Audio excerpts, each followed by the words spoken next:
Parce que Léa est allée au cinéma pour nous et pour nos auditeurs. Tu nous parles de Pentagon's Papers. Je le dis mal, c'est ça? C'est Pentagone, il n'y a pas de S. Je vous parle de quoi? Pentagon's Papers. Il y a Il n'y plusieurs a pas de S, il n'y a pas de S à Pentagone, Pentagones c'est ça. du coup. Alors Pentagon Papers. Yeah. Ah là, ça a l'air dément ça. Ah, c'est ouf. Et Mais oui, Léa va nous raconter. il s'agit du récit de la bataille journalistique qu'ont livré le New York Times et le Washington Post afin de rendre publics les papiers du Pentagone révélant les manœuvres du gouvernement américain pendant la guerre inutile du Vietnam. Ces documents incriminent plusieurs présidents des États-Unis, dont Kennedy, et une censure envers la presse qui a marqué tous les esprits à l'époque. Un des plus célèbres combats pour faire respecter le premier amendement, celui qui garantit la liberté de la presse, nous est filmé par Steven Spielberg en personne.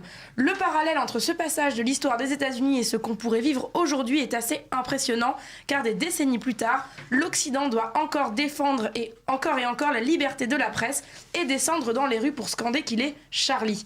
Une fois de plus, Steven Spielberg tape en plein dans l'actualité, même avec un film d'époque. Et il est loin d'illustrer simplement son propos, mais il lui donne véritablement vie. Alors je vais probablement enfoncer des portes ouvertes, mais je vous affirme que Steven Spielberg est le virtuose de la mise en scène de cinéma. Il nous scotche à notre fauteuil et s'occupe de toutes les zones de notre cerveau.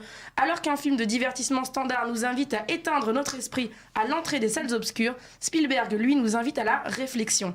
Il possède une maîtrise du suspense qui frôle le génie dans un film où chacun d'entre nous connaît déjà la fin.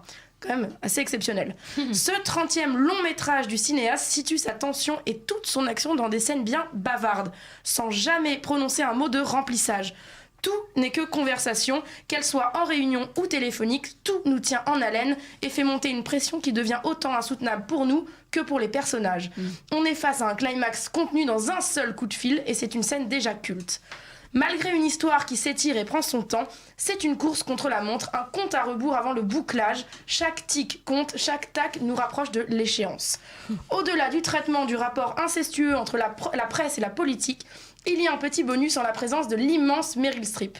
Ici, petite femme au foyer propulsée à la tête d'un journal familial, le féminisme de ce film est présent mais pudique, car ici, il n'est pas question de lever le poing vers le ciel.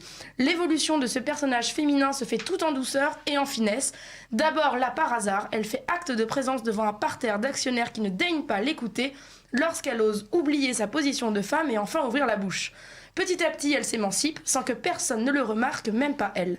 Elle s'affirme, porte un peu plus la voix et prendra la décision que la plupart des hommes n'ont pas le courage de prendre, celle qui mettra le journal et le gouvernement en danger, mais qui libérera enfin le peuple. Son homologue masculin n'est pas en reste, moins tendre que d'habitude mais tout autant sympathique. Tom Hanks nous livre un rédacteur culotté qui n'hésite pas à donner un bon coup de pied dans la fourmilière et qui pousse les autres et le journal en dehors de leur zone de confort. Alors, généralement, on divise bien volontiers la carrière de Spielberg en deux catégories. Les films de divertissement d'une part et les films nécessaires d'autre part. Pentagon Papers s'inscrit directement dans cette deuxième catégorie pour le devoir de mémoire afin de ne pas répéter cette histoire, mais aussi pour ce qu'il se dégage indéniablement en charge émotionnelle.